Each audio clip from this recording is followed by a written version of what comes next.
Attends, voici ce qu'il ne veut pas que tu saches à propos de l'argent. Aujourd'hui, tu pars à l'école où tu travailles déjà pour gagner de l'argent, mais cet argent est bientôt sur le point de s'effondrer. À cause d'un problème qui existait depuis des siècles et des siècles, dont on a découvert, une solution a été trouvée, mais personne ne veut t'en parler parce qu'elle pourrait aider des milliers de personnes. Mais aujourd'hui, je te révèle cette solution dans cette vidéo. Alors, pour comprendre le problème, il faut d'abord remonter à la source. Nous sommes 10 000 ans avant Jésus-Christ. Malik cultive du blé, Amal est poulailler. Non, elle élève des poulets. Malik veut du poulet, il échange ses blés avec le poulet d'Amal. Ça, c'est ce qu'on appelle le troc, qui fut l'un des tout premiers systèmes d'échange. Mais il y avait un problème. Parce que pour que ça fonctionne, il faudrait que vous deux ayez exactement ce que l'autre veut en retour au même moment. Sinon, l'échange n'a pas lieu. Si Malik veut du poulet et Amal n'a pas besoin des blés de Malik, alors le troc n'a pas lieu. Suite à ce problème, une idée révolutionnaire voit le jour. L'idée était de trouver un seul bien dont la seule fonction sera d'être échangé contre tout autre bien. C'est ce qu'on appelle une monnaie. Prenons par exemple des billes. Dans ce cas, Malik n'aura plus à échanger ses blés avec les poulets d'Amal, mais il va juste apporter des billes et en retour, il aura les poulets d'Amal. Donc, l'idée de la monnaie a permis de faciliter les échanges. La monnaie était une sorte de langage universel de la valeur. Elle permettait de mesurer la valeur d'un objet. Une monnaie, par définition, c'est un bien. Un bien, c'est un objet. Et donc, tout objet pouvait faire office de monnaie. La question qui se posait, quel objet fallait-il utiliser? En fait, il y a 4 critères que le bien devait respecter. Facile à transporter, difficile à produire, accepté par un grand nombre de personnes, il doit conserver sa valeur dans le temps.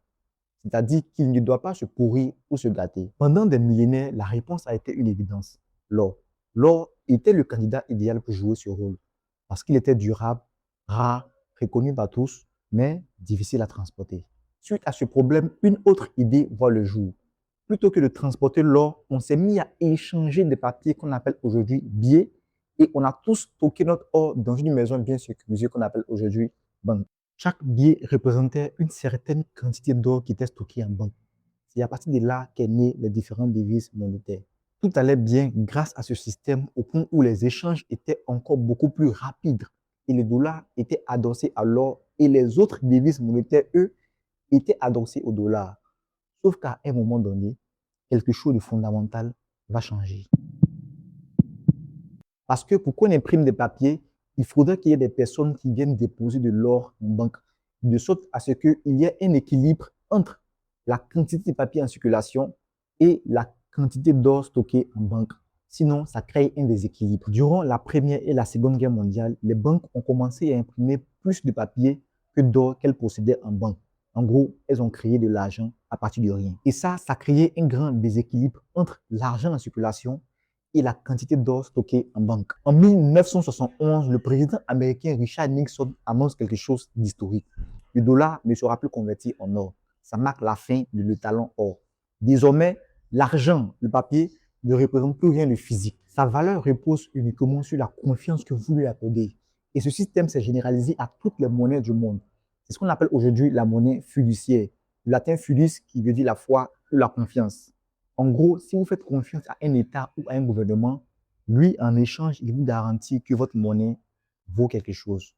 Mais voici le véritable problème avec ce système. Depuis que la monnaie n'est plus liée à l'or, les États peuvent en créer autant qu'ils veulent. Et c'est exactement ce qu'ils font, surtout en période de crise. Lorsqu'ils impriment plus d'argent, la quantité augmente, alors que la quantité de biens dans l'économie, elle, reste la même.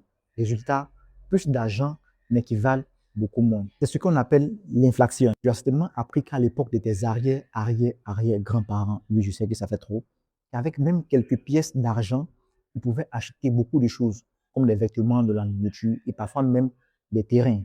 Il y a même une anecdote qui dit que dans certains pays, avec seulement quelques billets d'argent, il était possible de pouvoir acheter des passerelles, voire des terrains. Mais certains parents avaient laissé ça pour acheter des bagos. Le vrai problème, tu l'as compris, c'est que notre monnaie dépend d'une autorité centrale, un État, une banque centrale, des personnes qui prennent des décisions souvent bonnes, parfois catastrophiques, parfois politiques. En fait, tu ne contrôles pas ta monnaie, tu lui fais juste confiance. Et cette confiance a failli s'effondrer en 2008 face à la crise des subprimes. Durant cette crise, plusieurs banques ont fait faillite et les États ont injecté des milliers de milliards de dollars pour essayer de sauver les banques qui avaient mal géré l'argent des gens. Parce qu'on se posait la question de savoir où est passé l'argent des gens. Et cette crise a montré les ficelles de l'argent, que le gouvernement pouvait en imprimer assez pour servir leurs intérêts. Quelques mois après cette crise, une personne ou un groupe de personnes sous le pseudonyme de Satoshi Nakamoto apporte une solution. Je dirais même la solution idéale. Il publie un document de seulement 9 pages.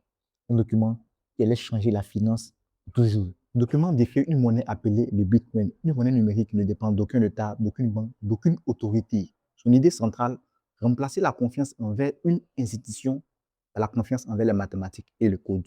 Tu te demandes certainement comment c'est possible. Grâce à une technologie appelée la blockchain, qui signifie littéralement bloc de chaîne. Imagine un grand livre où chaque transaction effectuée est écrite dans ce livre. Et ce livre est copié sur des milliers d'ordinateurs dans le monde entier. Et pour modifier ne serait-ce qu'une seule transaction, il faut modifier les milliers de copies sur l'ordinateur dans le monde entier. Et ça, en pratique, c'est impossible. Personne ne peut en créer davantage. Résultat, pas d'impression monétaire, pas d'inflation artificielle, pas de banque centrale qui décide. Quant à la blockchain, elle est sécurisée, transparente et décentralisée. La crypto-monnaie n'est pas juste un mode, mais une innovation technologique, voire une réponse à un vieux système qui existait depuis des siècles. La crypto-monnaie est-elle parfaite? Non. Va-t-elle tout révolutionner du jour au lendemain? Non plus. Mais comprendre pourquoi elle existe, c'est comprendre quelque chose que 99% des gens ignorent sur l'argent. Et toi, tu le sais maintenant. Tu veux savoir comment utiliser la crypto-monnaie de façon intelligente ou comment fonctionne la blockchain ou même la finance de façon générale, alors cette chaîne, elle est faite pour toi. Et bienvenue sur Cyril Finance.